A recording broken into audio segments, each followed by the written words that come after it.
இன்னைக்கு பார்க்க போகிற ஸ்ட்ராட்டஜி பார்த்தீங்கன்னாக்கா ரேஞ்ச் பவுண்ட் பிரேக் அவுட் பற்றி பார்க்க போகிறோம். ஏன்னா நிறைய பேர் நம்ம எப்படி ட்ரேட் பண்ணுறது சொல்லி தெரியல. நான் நிறைய டெக்னிக்கல்ஸ் யூஸ் பண்ணுறேன். அந்த டெக்னிக்கல்ஸ் யூஸ் பண்ணாக்கா சில டைம் ப்ராஃபிட்டபுளாக சில லாஸாக இருக்குதுங்கிறாங்க. ஸோ நம்ம மார்க்கெட் ரேஞ்ச் பவுண்ட் தான் மேக்ஸிமம். மொத்தம் 2 ஸ்ட்ராட்டஜி தான் டோட்டலாக. ஒன்று மார்க்கெட் ரேஞ்ச் பவுண்டில் தான் இருக்கும், இல்லைனாக்கா பிரேக் அவுட்டில் தான் இருக்கும். ஸோ ரேஞ்ச் பவுண்ட் பிரேக் அவுட்னா என்னன்னாக்கா, மார்க்கெட் இந்த லெவலில் தான் இருக்குதுனாக்கா அந்த ரேஞ்ச்லேயே மேலே கீழே போயிட்டு வரும். அது பிரேக் அவுட், அதுவும் ரேஞ்ச் பவுண்டு. இன்கேஸ் மார்க்கெட்டு இங்கே இருந்து இங்கே செல் பண்ணியிருப்பீங்க, கீழே வரும் சொல்லிட்டு, ஸோ மேலே போயிடுச்சுனாக்கா ஸ்டாப் லாஸ் ட்ரிகர் ஆகிடும். அப்படியே மார்க்கெட் மேலே போகும், அது பிரேக் அவுட். ஸோ அந்த டைம் நம்ம என்ட்ரி எடுக்கணும். சில பேர் நம்ம அதை என்ட்ரி எடுக்க தவிக்கிறனால தான் நம்மளுக்கு நிறைய லாஸஸ் கிரியேட் ஆகுது. ஸோ நான் இப்போ பிரேக் அவுட்டும் ரேஞ்ச் பவுண்ட் அந்த ஸ்ட்ராட்டஜி பற்றி நான் இப்போ உங்களுக்கு வீடியோவில் எக்ஸ்பிளைன் பண்ணுறேன். நம்ம சேனல் சப்ஸ்கிரைப் பண்ணாதவங்க நம்ம சேனல் சப்ஸ்கிரைப் பண்ணிக்கோங்க. கூடவே இருக்க பெல் ஐக்கானே கிளிக் பண்ணிக்கோங்க. நம்ம டிஸ்கிரிப்ஷனில் டெலகிராம் சேனல் கொடுத்துருக்கேன், அதுலேயும் ஜாயின் பண்ணிக்கோங்க. வாங்க நம்ம இப்போ வீடியோக்குள்ளே போகலாம். ஹலோ ட்ரேடர்ஸ், நம்ம இப்போ ரேஞ்ச் பவுண்டுனா என்ன, பிரேக் அவுட்னா என்ன, அதை பற்றி நம்ம பார்க்க போகிறோம். ஒரு சிம்பிளான கான்செப்ட் தான். மார்க்கெட் ஒன்று ரேஞ்ச் பவுண்ட் ஆகும், இல்லை பிரேக் அவுட் ஆகும். ஸோ இந்த டைமில் தான் நமக்கு என்ன ஆகுனாக்கா, நம்ம கன்ஃபியூஸ் ஆகிட்டு நம்ம ஸ்டாப் லாஸ் ட்ரிகரிங் ஆகுது. எப்போது ஆகுதுனாக்கா, நம்ம ஒரு கேல்குலேஷன் போட்டு வச்சுருப்போம், இதுக்குள்ளே தான் மார்க்கெட் மூவ் ஆகுன்ட்டு. ஒன் சைடு மார்க்கெட் போயிடுச்சுனாக்கா, பிரேக் அவுட் ஆகிடுச்சுனாக்கா, அப்படியே அதே சைடு தான் கொஞ்சம் போயிட்டு திரும்ப ரேஞ்ச் பவுண்ட் ஆகிட்டு இருக்கும். திரும்ப இன்கேஸ் மார்க்கெட் மேலேயும் போகலாம், கீழே வரலாம், அந்த மாதிரி கண்டிஷனுக்கு வரும். ஸோ ரேஞ்ச் பவுண்ட் பிரேக் அவுட்னா என்ன அப்படின்னு பார்க்கலாம். ஒரு சிம்பிள், மார்க்கெட் இப்போ இப்படி மேலே வருது, அதே சமயம் அதே ரேஞ்சுக்கு கீழே வருது, திரும்ப அதே கிட்ட அதே ரேஞ்சு போகுது, திரும்ப ஒரு கீழே வருது, திரும்ப அதே ரேஞ்ச் பக்கம் போகுது, அப்புறம் கீழே வருது. இது பார்த்தீங்கன்னாக்கா இந்த மாதிரி அந்த ஒரு ரேஞ்சுக்குள்ளேயே போயிட்டு வந்தால் ரேஞ்ச் பவுண்டு சொல்லுவாங்க. இதே பிரேக் அவுட்னாக்கா, மார்க்கெட் இப்படி போயிட்டு அங்கேருந்து அப்படியே இந்த ஹைட்டுக்கு மேலே போயிடும் மேலே மார்க்கெட். இது பிரேக் அவுட் சொல்லுவாங்க. ஒரு ரேஞ்ச் பவுண்ட் ஆகி அதுக்கு மேலே ஸ்டாப் லாஸ் ட்ரிகர் ஆகிட்டு மேலே போகிறது பேர் தான் பிரேக் அவுட். திரும்ப அதே ஈக்குவலாக கூட கீழே வரலாம், இல்லை கொஞ்சம் கூட இறங்கி திரும்ப ரேஞ்ச் பவுண்ட் ஆகிற மாதிரி ஆகிட்டு திரும்ப கூட கீழே இந்த மாதிரி வரலாம். ஸோ இது பார்த்தீங்கன்னாக்கா, ஒரு ரேஞ்சு கீழே வந்துச்சுனாக்கா பிரேக் அவுட் சொல்லுவாங்க. ஒரு ரேஞ்சுக்குள்ளேயே இருக்குதுனாக்கா, இப்போ இந்த மாதிரி ரேஞ்சுக்குள்ளேயே இருந்தாக்கா ரேஞ்ச் பவுண்டு. இதே மேலே இந்த மாதிரி மார்க்கெட் போயிடுச்சுனாக்கா இதுக்கு பேர் பிரேக் அவுட். அப்புறம் இந்த மாதிரி ரேஞ்ச் பவுண்டு, இல்லைன்னா நம்ம பிரேக் அவுட். இந்த மாதிரி மாற்றி தான் மார்க்கெட் ஆகும். ஸோ இந்த மாதிரி நம்ம மாற்றி ஆகும்போது தான் எல்லாத்துக்கும் ஸ்டாப் லாஸ் ட்ரிகர் ஆகுது.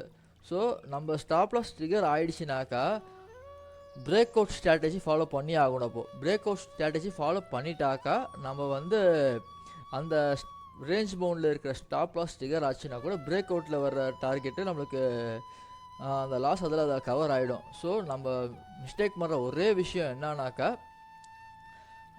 ரேஞ்ச் பவுண்ட் பிரேக் அவுட் அந்த 2 ஸ்ட்ராட்டஜிக்கு நடுவில் ஒரு லாஸ் ஆகிடுச்சுனாக்கா அமைதியாக விட்டுறோம். ஸோ அந்த மாதிரி நம்ம ரேஞ்ச் பவுண்டும் ஃபாலோ பண்ணணும், பிரேக் அவுட்டும் ஃபாலோ பண்ணணும். வேறு எந்த இண்டிகேட்டர்ஸும் இதுக்கு ஃபாலோ பண்ணவே தேவையில்லை. அதே மாதிரி ஒரு சின்ன கேல்குலேஷன் நான் இப்போ உங்களுக்கு காட்டுறேன்.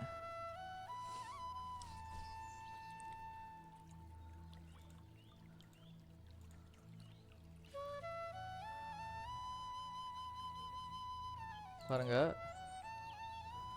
இது ரேஞ்ச் பவுண்ட். இது இந்த ஷீட், இந்த எக்ஸல் ஷீட் நாங்கள் கீழே டிஸ்கிரிப்ஷனில் நான் டெலகிராம் லிங்க் நான் உங்களுக்கு கொடுக்குறேன். அதில் அந்த டெலகிராம் லிங்கில் நீங்கள் ஜாயின் பண்ணிக்கோங்க.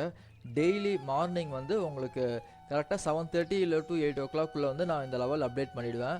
ஸோ மார்க்கெட் நீங்கள் இந்த லெவல் ப்ரைஸ் ஆக்ஷன் படி நீங்கள் ட்ரேட் பண்ணிக்கலாம். நீங்கள் சார்ட் எதுவுமே நீங்கள் ஃபாலோ பண்ணுங்கிற அவசியமே இல்லை. இது ஒரு கேல்குலேஷன் பேஸ்டு சார்ட் தான் இது. ஸோ இந்த சார்ட் நான் டெய்லி உங்களுக்கு அப்டேட் பண்ணி விட்றேன். இந்த லெஃப்ட் சைடில் பாருங்கள், இந்த சார்ட் இந்த மாதிரி வரும். Right side left side, right சைடில் இருக்கிறதெல்லாம் பார்த்தீங்கன்னாக்கா ரேஞ்ச் பவுண்ட். இங்கே பாருங்கள், ரேஞ்ச் பவுண்ட்னு போட்டிருக்கேன். இந்த பக்கம் இருக்கிறதெல்லாம் ரேஞ்ச் பவுண்ட். ரேஞ்ச் பவுண்ட்னாக்கா இந்த மாதிரி குட்டியாக போகுதில்ல, இதுதான் ரேஞ்ச் பவுண்டு. இப்போ ஃபார் எக்ஸாம்பிள் மார்க்கெட் இப்போ சில்வர் கோல்டு எடுத்துக்கலாம். 71,066 இது வந்தாக்கா பாருங்கள், சார்ட்லேயே உங்களுக்கு எடுத்து காட்டுறேன். ஒரு எக்ஸாம்பிள் சார்ட் இப்போ லைவ் சார்ட்லேயே உங்களுக்கு எடுத்து காட்டுறேன்.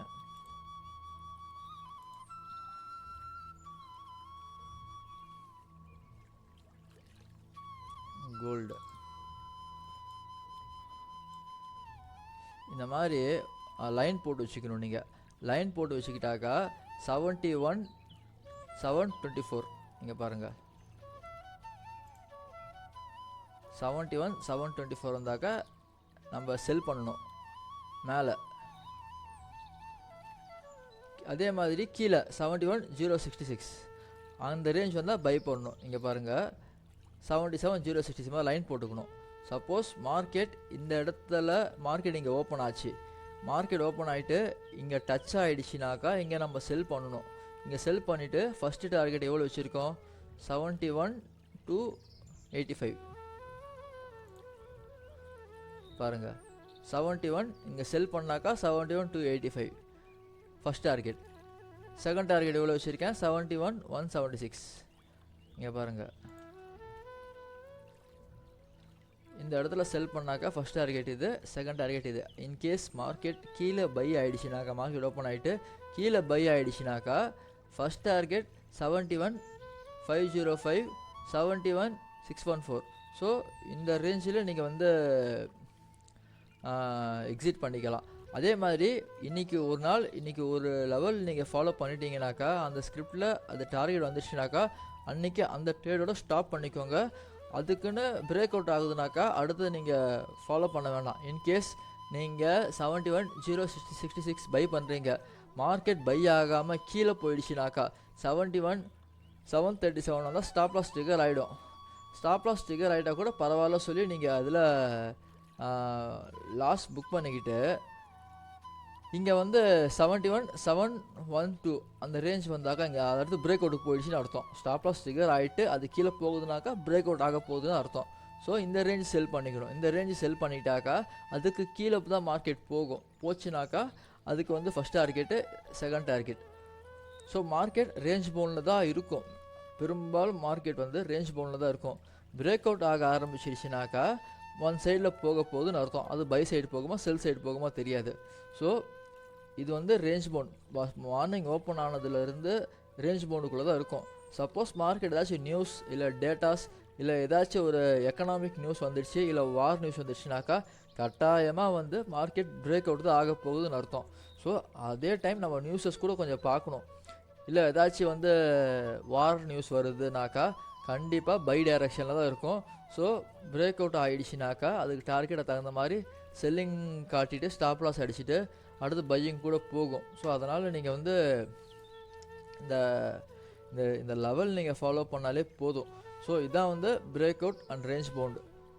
உங்களுக்கு ஓரளவு புரிஞ்சிருக்குன்னு நினைக்கிறேன்.